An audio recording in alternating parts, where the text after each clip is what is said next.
IBomma Ravi police department లో చేరబోతున్నారా? ఐబొమ్మ రవికి పోలీసులు ఆఫర్ ఇచ్చారా?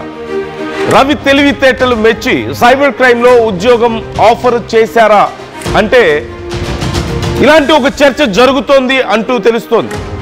పోలీసుల ఆఫర్ ని రవి తిరస్కరించాడంటూ కూడా సమాచారం అందుతోంది.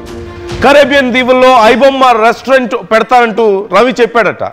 బిజినెస్ లో వచ్చే డబ్బులతో లైఫ్ ని ఎంజాయ్ చేయాలనుకుంటున్నాను అంటూ పోలీసులకి ఐబొమ్మ రవి చెప్పాడంటూ తెలుస్తోంది.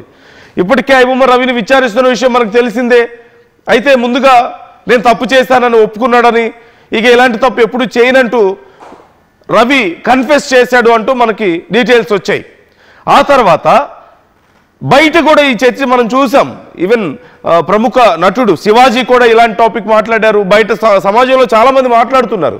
ఐబొమ్మ రవికి ఇంత టాలెంట్ ఉన్నప్పుడు అతన్ని పాజిటివ్గా ఎందుకు ఉపయోగించుకోకూడదు? పోలీస్ డిపార్ట్మెంట్ ఇప్పుడు అతన్ని ఒకవేళ సైబర్ క్రైమ్లో ఉపయోగించుకుంటే ఇలాంటి క్రైమ్స్ మరిన్ని బయట పెట్టడానికి అతను ఉపయోగపడతాడు కదా అని చెప్పి చాలామంది అన్నారు.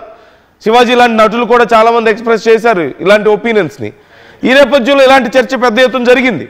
సో ఇప్పుడు పోలీసులు కూడా అతన్ని అడిగారని, ఎగ్జాక్ట్గా అడిగారా లేదా అనేది మనకు తెలియదు, కానీ ఇలాంటి ఒక చర్చ అయితే జరుగుతోంది.